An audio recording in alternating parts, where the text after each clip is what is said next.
Okay. Hi, everyone. I'm Lindsay. I'm a senior scientist at Holland Bloorview Kids Rehabilitation Hospital in Toronto. And I'm giving a very high-level overview of a scoping review that we recently completed on experiences and factors affecting poverty among raising a child with a disability. So we know that disability and poverty are very interconnected, and growing up in poverty can lead to adverse outcomes for children, especially children with disabilities, such as impacts on their cognitive development, academic achievement, long-term health and well-being, and exposure to unsafe living conditions, greater risk of accidents, and inaccessible access to healthcare. So our research question focused on what are the experiences and factors affecting poverty among children and youth with disabilities and their families. And this was novel in that previous reviews mostly focus on the costs associated with having a disability.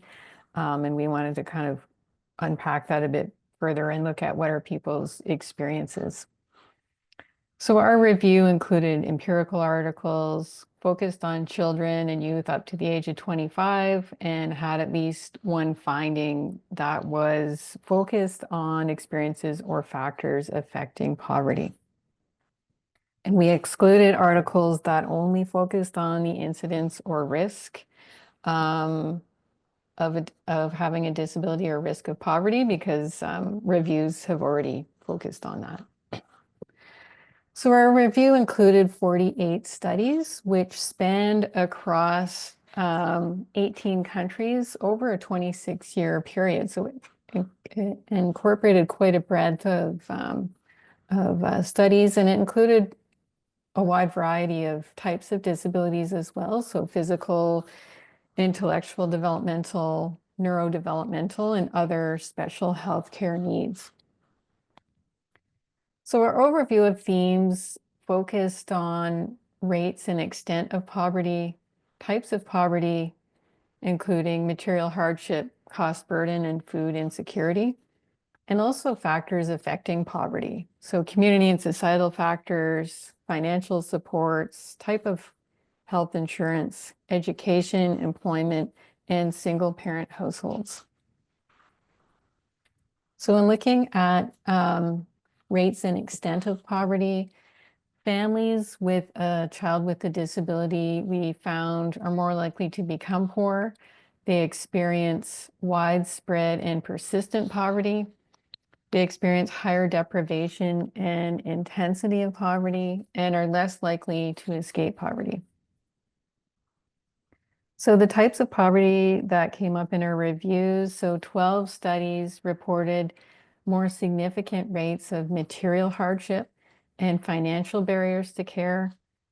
8 studies discussed the higher health expenditures and are more likely to lose income due to caregiving, often because the mom has to either quit work or cut back on their hours. And 7 studies identify the higher likelihood of food insecurity compared to other families. So some of the factors affecting poverty included education level of the caregiver, single parent households, type and severity of the disability, and race and ethnicity.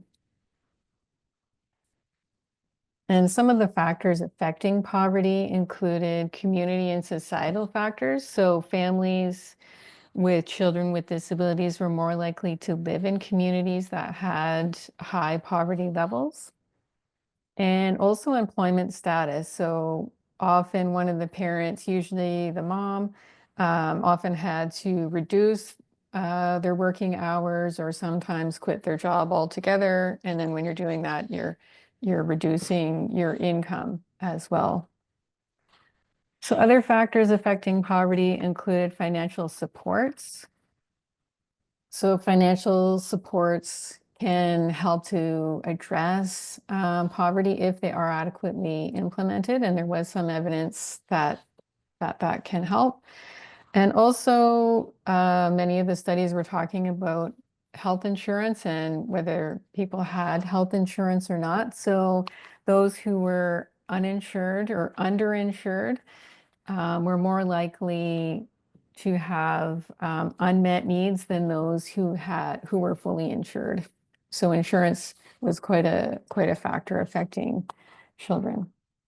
So some of our key takeaways. So families raising children with disabilities are especially vulnerable to poverty. And it's something that clinicians, educators, and service providers should really think about when they're working with families and their exposure to risk of poverty and the potential impact this could have for them accessing care and supports. And there's an urgent need for additional and more effective anti-poverty policies, interventions, and practices that are especially targeted towards families raising children with disabilities. So it was my high-level overview, and this paper is published. If people would like a copy, I'm happy to email it to them. So I'll open it up if anybody has questions.